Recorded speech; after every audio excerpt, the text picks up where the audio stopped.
Lai arī valdība un Latvijas pašvaldību savienība parakstīs protokolu par iedzīvotāju ienākumu nodokļa sadali 2013. gadā, kas tāpat kā šogad paliks attiecībā 80% pašvaldībai un 20% kopējām valsts budžetam, joprojām pašvaldību vadītāju viedokļos jaušama nesapratne par valsts politiku attiecībā uz pašvaldību darbu.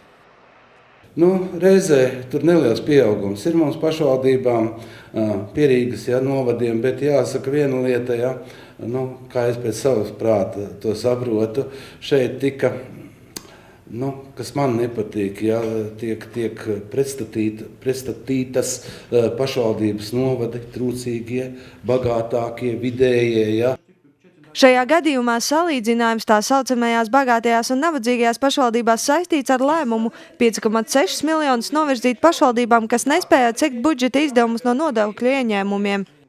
Piemēram, Ogres apriņķī tāds ir Lielvārdes novads, kas papildus nākamgad saņems 78 000 latu.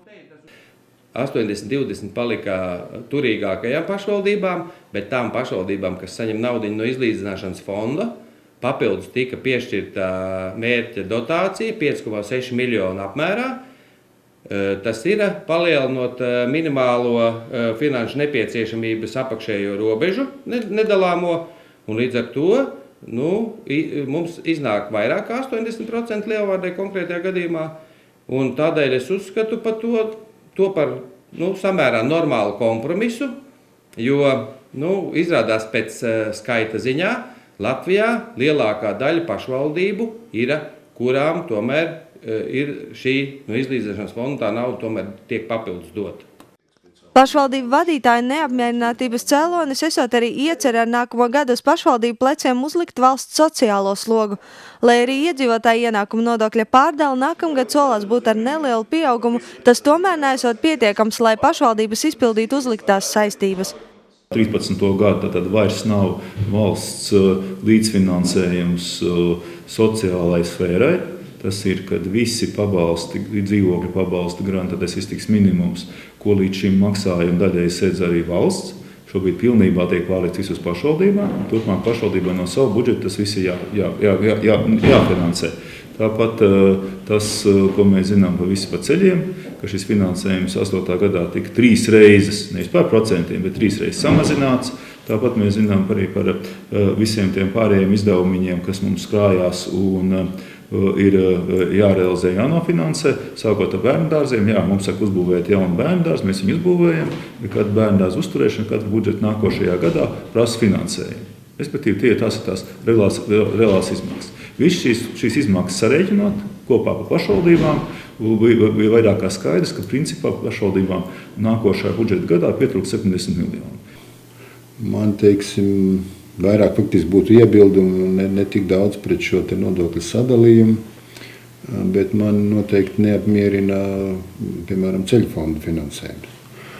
Kurš jau tā ir absolūti nepietiekošs, un ja viņš nākošajā gadā ir vēl mazāks, es domāju, katram, kurš brauc pa ceļiem, ir saprotams, ka tur nav īsti kaut kas normāli. Arī tāds jautājums bija, ko premjeras gan solīja domas sēdē, ka tie jautājumi tiks risināti, tātad par šo sabiedrisko transportu, kur arī ir paredzēts samazinājums tām sabiedriskā transporta mērķu dotācijām, un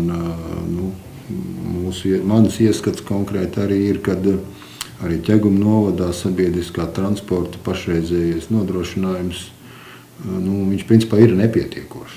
Tā nauda, kas mūsu rīcībā ir kopumā, to būtībā neļauj atrisināt bez kaut kādiem papildus finansējumiem.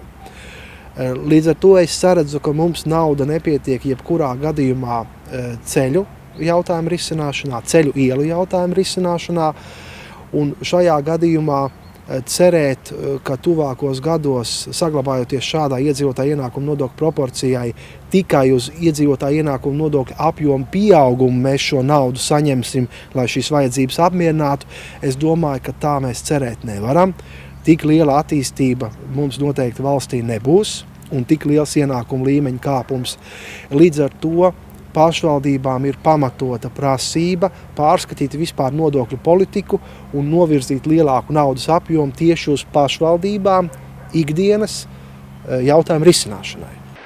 Dācis Stribotska, Laura Liepiņa, Zana Tereško, Artis Upe, Ogres televīzija.